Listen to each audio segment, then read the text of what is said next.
There once lived a young man named Marcus, son of the wealthiest billionaire in the city. He had everything: luxury cars, endless money, and women who followed him everywhere. At night, his penthouse filled with laughter, music, and bottles of expensive wine. He was the king of pleasure, confident in his power over everyone around him. One evening, after another wild party, he took a beautiful woman into his room. Everything went perfectly, just as it always did. He felt untouchable, invincible. As he lay back afterward, staring at the ceiling with a satisfied smirk, he whispered to himself, "Nothing can ever go wrong for me." But somewhere far away, in a quiet village under the stars, fate was already writing a different story. A story that would soon strip away everything he thought he owned. The next morning, Marcus woke to an angry knock on his door. It was his father, Mr. Wellington, a stern man who built his empire from nothing. He stormed into the room, his face tight with disappointment. "This madness must stop," his father said coldly. "You waste your life on nonsense while the family business suffers." Marcus rolled his eyes. "I'm fine, father. I know what I'm doing."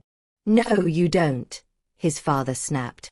"I'm sending you to supervise a project in a remote village. You will oversee the construction of a new company branch there. Maybe hard work will teach you responsibility." Marcus wanted to argue, but his father's tone left no room for debate. Reluctantly, he agreed, seeing it as a temporary punishment. Little did he know, that village would change his life forever. 2 weeks later, Marcus arrived in the village. It was small, dusty, and far from the city lights he loved.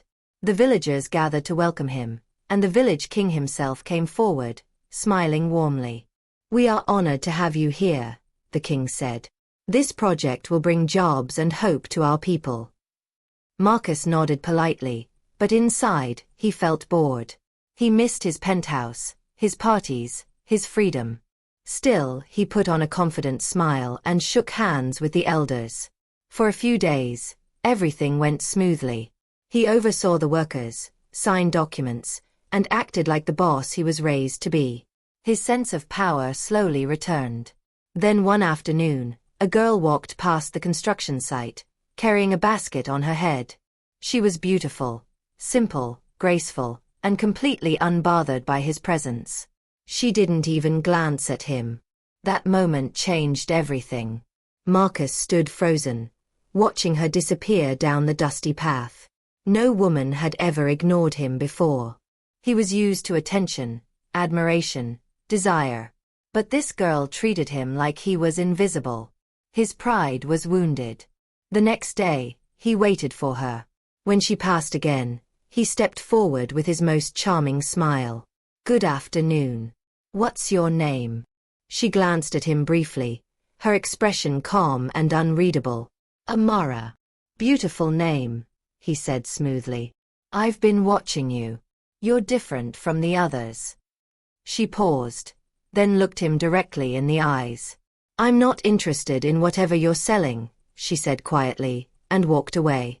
Marcus stood there, stunned, rejected, humiliated. But instead of feeling angry, something strange happened. He became obsessed. He had to have her. Not just for a night. He had to win her completely. From that day, Marcus began watching Amara carefully. He learned her routine, when she fetched water, when she helped her mother at the market, when she walked home at sunset. She was disciplined, respectful, and carried herself with quiet strength. She wasn't like the women in the city who chased him for money. She had dignity, simplicity, something real. Marcus realized his usual tricks wouldn't work on her. He couldn't buy her with gifts or charm her with empty words. He had to be smarter. He had to make her believe he was sincere. So he changed his approach. He started greeting her politely, offering small help without asking for anything in return. He stopped acting like a player and started acting like a gentleman. Slowly, she began to notice. One evening, Marcus found Amara sitting alone by the river, washing clothes. He approached her gently, sitting a respectful distance away. "I know you don't trust me," he began softly. And I understand why. But I want you to know. I'm not here to hurt you. She didn't respond immediately. She kept washing, her hands moving steadily through the water. Finally, she looked at him. What do you really want from me? He paused, pretending to think deeply. I want to know you. To understand you. You're different, Amara. You make me feel different. She studied his face carefully, searching for lies. But Marcus had practiced this moment. He looked sincere, vulnerable even. She didn't smile, but she didn't walk away either. It was enough. Over the following weeks, Marcus continued his gentle pursuit. He spoke to her about life in the city, about opportunities, education, and freedom. He painted a beautiful picture of a future she had never imagined. You're too smart to stay here forever, he told her one evening. In the city, you could study, get a good job, help your family even more. Amara listened, her eyes lighting up with hope. She had always dreamed of more, but never believed it was possible. And you would help me? She asked cautiously. Of course, Marcus said, taking her hand gently. I care about you, Amara. I want to see you succeed. She wanted to believe him. She wanted to trust that someone like him could truly care for someone like her. Finally, she nodded. All right. I'll meet you alone. But please, don't betray me. Marcus smiled. I promise. They began meeting secretly, away from the village eyes. At first, Amara was careful, guarded. But Marcus was patient. He held her hand, listened to her dreams, and made her feel valued. One night, under the quiet sky, the emotional tension between them reached its peak. She looked at him with trust in her eyes, and he gently pulled her closer. She hesitated, her heart pounding. Are you sure about this? About us? I've never been more sure of anything, Marcus whispered. She believed him. Completely.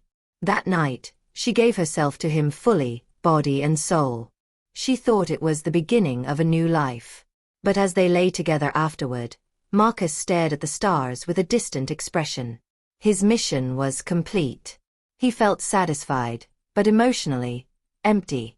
After that night, something shifted. Marcus became busier with the project, which was nearing completion. He spent less time with Amara, making excuses about work and deadlines. At first, she tried to understand. She told herself he was just stressed. But deep down, she felt the distance growing. She started feeling unwell, tired, nauseous, weak. She thought it was just worry, just sadness. But the sickness didn't go away. One day, while helping her mother, she collapsed. Her mother rushed her to the village healer, who examined her carefully. The healer looked at her mother and said quietly, "She is with child." Amara's world spun. Fear, confusion, and a strange joy mixed together. She thought of Marcus. Surely, he would be happy. Surely, he would stand by her. She had to tell him. Amara rushed to the construction site, her heart racing. She found Marcus reviewing documents with his workers. When he saw her, his expression tightened slightly, but he dismissed the workers and turned to her. "What is it?" he asked, his tone distant. She took a deep breath, her hands trembling. "Marcus, I'm pregnant." The words hung in the air like a heavy cloud. For a moment, there was only silence. Marcus's face hardened. His eyes turned cold, unrecognizable. "What did you say?" "I'm carrying your child," she repeated, her voice breaking. "Our child." He stepped back, shaking his head slowly. "That's impossible. I don't know what you're trying to do, but it won't work." Amara's heart shattered. What do you mean?" Tears streamed down Amara's face as she pleaded. "Marcus, please. You know it's yours. You promised me. You said you cared." "I said a lot of things," Marcus cut her off sharply. "But I never promised you a future. You're a village girl, Amara. You don't belong in my world." She fell to her knees, sobbing. Please don't do this. I trusted you. I gave you everything. Marcus looked at her with disgust. That was your mistake. He turned and walked away without looking back. The next morning, he packed his things and left the village. The project was done. His job was finished. And so was his connection to Amara. She stood at the edge of the village, watching his car disappear into the distance, carrying her heart and her hope with it. Marcus returned to the city, relieved to be back in his world. The luxury, the noise, the freedom, it all felt right again. He buried the memory of Amara deep inside, convincing himself it didn't matter. Life went back to normal. Parties. Women. Pleasure. One night, after another wild party, he took a woman to his room, just like he had done 100 times before. But this time, when the moment came, something went wrong. He tried. He waited. He tried again. Nothing. Panic flickered in his chest, but he pushed it down. Just tired, he told himself. Too much alcohol. The woman left quietly, confused and disappointed. Marcus lay in bed, staring at the ceiling, a strange fear creeping into his mind. The next night, Marcus tried again with someone else. He was determined to prove to himself that nothing was wrong. But once again, his body refused to cooperate. He felt humiliated, confused, and angry. The woman laughed awkwardly, trying to make light of it. Maybe you need some rest. After she left, Marcus sat on the edge of his bed, gripping his head in frustration. This had never happened before. Never. It's just stress, he told himself. I'll be fine tomorrow. But tomorrow came, and the problem remained. And the day after that. And the day after that. No matter what he did, no matter who he was with, he couldn't perform. His confidence began to crumble. Something was terribly wrong. Desperate and ashamed, Marcus visited the best doctors in the city. He underwent every test imaginable: blood work, scans, consultations with specialists. After days of waiting, the results came back. The doctor looked at him calmly. Mr. Wellington, there's nothing physically wrong with you. You're perfectly healthy. Marcus's frustration exploded. Then why is this happening? The doctor shrugged. Sometimes, psychological stress or emotional trauma can cause these issues. Perhaps you need to see a therapist. Marcus refused. He wasn't weak. He didn't need therapy. But deep inside, fear was growing. If the doctors couldn't help him, what could? He left the hospital feeling more lost than ever before. Marcus tried everything. He bought expensive supplements, took enhancement drugs, followed strict diets, and even visited underground clinics offering experimental treatments. Nothing worked. His desperation grew with each failure. He became withdrawn, avoiding parties and friends. His once vibrant life turned dark and lonely. Late at night, he sat alone in his penthouse, staring at the city lights, wondering what was happening to him. This isn't normal, he whispered. This isn't medical. For the first time, a terrifying thought entered his mind. What if this is something beyond science? What if this is punishment? He shook his head, trying to push the thought away. But it clung to him like a shadow he couldn't escape. As months passed, Marcus's confidence completely collapsed. He stopped attending business meetings. His performance at work suffered. His father noticed the change and confronted him. "What's wrong with you?" Mr. Wellington demanded. "You're distracted. Weak. What happened to the son I sent to that village?" Marcus couldn't answer. He couldn't explain. His father's eyes narrowed. "You're not getting any younger, Marcus. It's time you settled down. Found a wife. Produced an heir for this family." The words hit Marcus like a hammer. An heir. A child. How could he explain that he couldn't even function as a man anymore? He nodded weakly, agreeing to his father's demand, knowing it was impossible. Under pressure, Marcus entered a serious relationship with a sophisticated city woman his father approved of. She was beautiful, educated, ambitious, everything his family wanted. But privately, Marcus dreaded every moment. One evening, she invited him to her apartment, expecting intimacy. Marcus tried desperately to perform, to prove himself, to feel like a man again. But he failed. Worse than ever before. She stared at him, shocked and disappointed. "What's wrong with you?" I don't know," Marcus stammered, his voice shaking. She pulled away, anger flashing in her eyes. "This is unacceptable. My friends warned me about you." Marcus felt shame burn through him. He had become a joke. A failure. The woman threatened to expose him, to tell everyone about his problem. Marcus begged her not to, offering her money, gifts, anything to keep her quiet. Eventually she agreed, but only after taking a large sum. She left him with a final cruel remark. "You're broken." Alone in his penthouse that night, Marcus broke down completely. He collapsed on the floor, sobbing like a child. Everything he had built his identity on, his charm, his power, his manhood, was gone. He felt hollow, useless. He thought about ending it all. But something deep inside stopped him. A faint voice whispered, "This isn't random. This is connected to something. Someone." But he couldn't yet admit the truth. Months turned into a year. Marcus became a shell of his former self. He rarely left his apartment. He avoided mirrors. He questioned everything about his life and existence. One day, sitting alone in a park, he whispered to himself, "I'm no longer in control." Suddenly, an old man approached him. He was dressed simply, with piercing eyes that seemed to see straight through Marcus. "You look troubled, young man," the prophet said gently. Marcus looked up, startled. "Who are you?" "Someone who sees what others can't," the man replied. "You carry a heavy burden.